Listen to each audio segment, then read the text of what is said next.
Hello, আসসালামু আলাইকুম everyone. কেমন আছেন সবাই? আমার নতুন একটি ব্লগে আপনাদের স্বাগত জানাচ্ছি।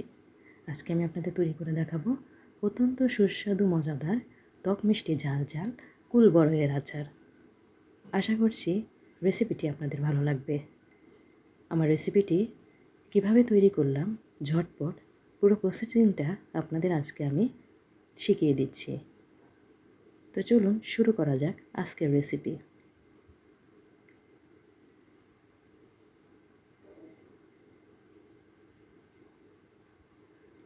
প্রথমে এখানে আমি নিয়ে নিলাম দেশি কুল বড়ই। এগুলোকে আমি ভালোভাবে ধুয়ে পরিষ্কার করে একদিন রোদে শুকিয়ে নিয়েছি। এখানে আমার প্রায় 250 গ্রামের মতো কুল বড়ই আছে। রোদে শুকিয়ে আনার পর এখন এগুলোকে আমি একটি শুকনো কাপড় দিয়ে মুছে নিচ্ছি, কেননা উপরে ধুলোবালি থাকলে তা মুছে নিলে পরিষ্কার হয়ে যাবে কুল বড়ইগুলো। একটি কাপড়ের সাহায্যে এভাবে ঘষে ঘষে আমি কুল বড়ইগুলোকে পরিষ্কার করে নিলাম। এখন আচার তৈরির জন্য মশলা রেডি করব। এই জন্য এখানে আমি একটি পাত্রে নিয়ে নিলাম 1 টেবিল চামচ পরিমাণে 5 ফোড়ন, 1 টেবিল চামচ পরিমাণে মৌরি, 1 টেবিল চামচ পরিমাণে আস্ত জিরা, সাথে নিয়ে নিলাম মেথি 1/2 টেবিল চামচ পরিমাণে। মেথির পরিমাণটা এখানে কম দেব, কেননা বেশি দিলে আচার তিতা হয়ে যেতে পারে। এগুলোর সাথে আমি এখন নিয়ে নিচ্ছি 7-8টি শুকনা মরিচ। এখন এই সবগুলো মশলাকে আমি চুলাতে একটু টেলে নিচ্ছি। এই জন্য চুলাতে একটি শুকনা পাত্র দিয়ে দিলাম। তার মধ্যে এখন আমি মশলাগুলো ভেজে নেব। চুলার আঁচ এ পর্যায়ে মিডিয়াম টু লো হিটে থাকবে। এক এক করে আমি সবগুলো মশলা দিয়ে দিলাম। এখন এগুলোকে ভেজে নিচ্ছি। 5-7 মিনিট আলতোভাবে নেড়ে চেড়ে ভেজে নিব।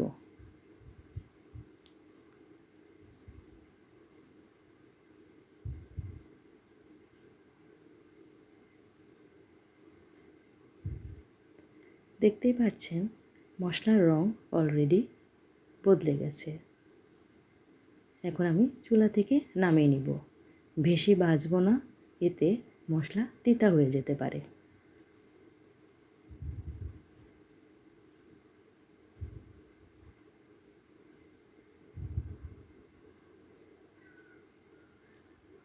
ভাজা হয়ে গেলে এখন আমি অন্য একটি পাত্রে নিয়ে নিচ্ছি।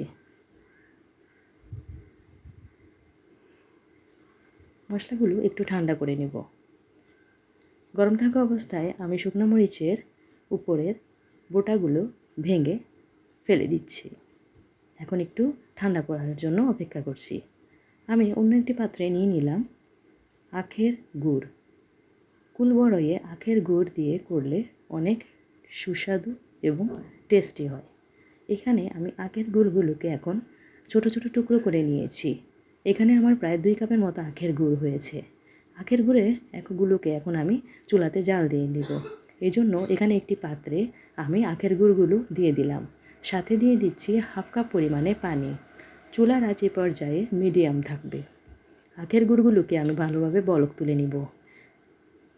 এতে করে আখের গুড়ের যদি কোনো ময়লা থেকে থাকে তা নিচে বসে যাবে। উপরের গুড়গুলোকে আমি আচারের জন্য ব্যবহার করব।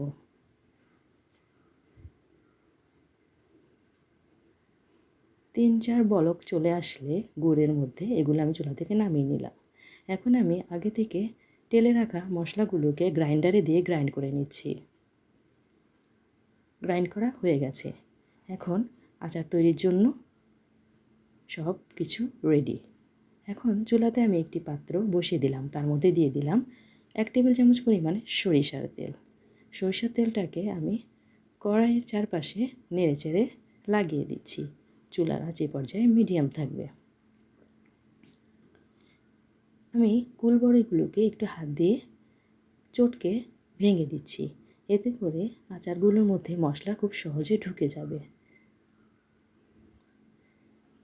এখন তেলটা একটু গরম হয়ে আসলে তার মধ্যে দিয়ে দিলাম 5 ফোড়ন 1/2 টেবিল চামচ পরিমাণে। আস্ত 5 ফোড়নগুলোকে এখন আমি নেড়ে চেড়ে ফোড়নটি দিয়ে তার মধ্যে দিয়ে দিচ্ছি কুল বড়ইগুলো।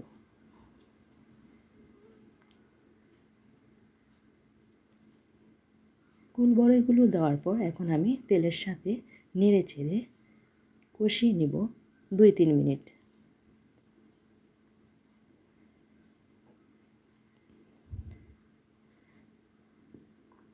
দুই তিন মিনিট কষিয়ে নেওয়ার পর আগে থেকে তৈরি করে রাখা গুড়গুলো এখন আমি দিয়ে দিচ্ছি।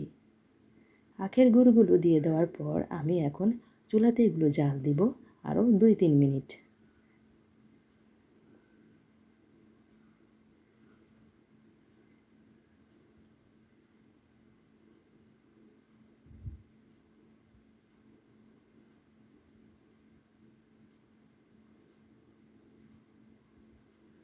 দুই তিন মিনিট পর তার মধ্যে দিয়ে দিচ্ছি এখন আমি লবণ 1/2 টেবিল চামচ পরিমাণে। লবণের সাথে বড়ইগুলোকে ভালোভাবে মিশিয়ে নিচ্ছি। এখন আমি একটু চেপে চেপে বড়ইগুলোকে আধা ভাঙা করে নিচ্ছি।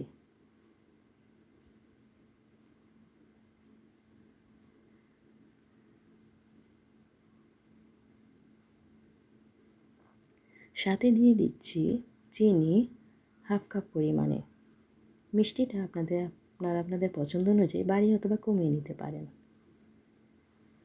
দেখতেই পাচ্ছেন আচার প্রায় গুড়ের সাথে আঠালো একটা ভাব চলে আসছে। এই পর্যায়ে আমি দিয়ে দিচ্ছি আগে থেকে তৈরি করে রাখা মশলাগুলো। এখানে আমি প্রায় সবগুলো মশলাই দিয়ে দিলাম। আবারও নেড়ে চেড়ে নিচ্ছি। যখন গুড়টার পানি প্রায় শুকিয়ে বড়ের সাথে মাখা মাখা হয়ে যাবে এ পর্যায়ে আমি চুলার আঁচ মিডিয়াম টু লো হিটে করে দিয়েছি। আবারও 3-4 মিনিট আচারগুলোকে কষিয়ে নিচ্ছি। একদম মাখা মাখা হয়ে আসলে এ পর্যায়ে আমি দিয়ে দিচ্ছি ভিনেগার 1/2 কাপ পরিমাণে। এতে আচার অনেক দিন ভালো থাকবে।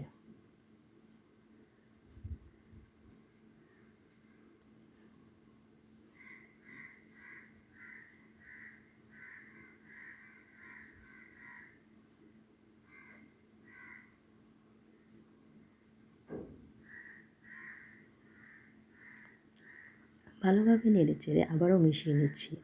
2-3 মিনিট জাল করে একদম শুকিয়ে আসলে এই পর্যায়ে আমি চুলা থেকে কুলবড়ের আচারগুলো নামিয়ে নিচ্ছি।